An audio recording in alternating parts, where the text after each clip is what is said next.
Welcome to Smart Study planet.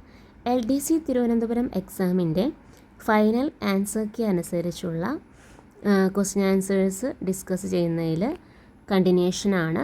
മൂന്നാമത്തെ ക്വസ്റ്റ്യനാണ് നമ്മൾ നോക്കുന്നത്. താഴെ കൊടുത്തിരിക്കുന്ന പ്രസ്താവനകളിൽ നോർത്ത് അറ്റ്ലാന്റിക് ട്രീറ്റി ഓർഗനൈസേഷനുമായി ബന്ധമില്ലാത്തത് ഏത്? അതായത് നാറ്റോയുമായി ബന്ധമില്ലാത്ത പ്രസ്താവന ഏതാണെന്നാണ് ക്വസ്റ്റ്യൻ. ഓപ്ഷൻസ്: 1949 നാറ്റോ സ്ഥാപിതമായത്. നാറ്റോയുടെ ആസ്ഥാനം ജനീവയാണ്.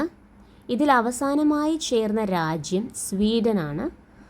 റഷ്യ യുക്രൈൻ യുദ്ധത്തിന് കാരണമായത് ഈ സംഘടനയിൽ ചൈനയുടെ അംഗത്വ പ്രവേശനമാണ്. ഇതാണ് ഓപ്ഷൻസ് തന്നിട്ടുള്ളത്. അപ്പോൾ ഇതിൽ നാറ്റോയുമായി ബന്ധമുള്ളത് 1ഉം 3ഉമാണ്. അതായത് 1949 നാറ്റോ സ്ഥാപിതമായത്. നാറ്റോയിൽ അവസാനമായി ചേർന്ന രാജ്യം സ്വീഡനാണ്. ഇത് രണ്ടുമാണ് നാറ്റോയുമായി ബന്ധമുള്ള ശരിയായ പ്രസ്താവന.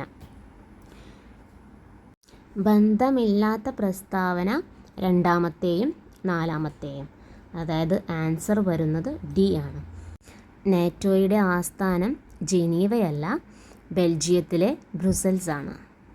നെക്സ്റ്റ് ക്വസ്റ്റ്യൻ: താഴെ കൊടുത്തിരിക്കുന്ന ജോഡികളിൽ തെറ്റായ ജോഡി ഏത്? തന്നിരിക്കുന്ന options: Robespierre Jacobin Club, April 30 VA Lenin, Spirit of Law Voltaire, Long March Mao Sethu.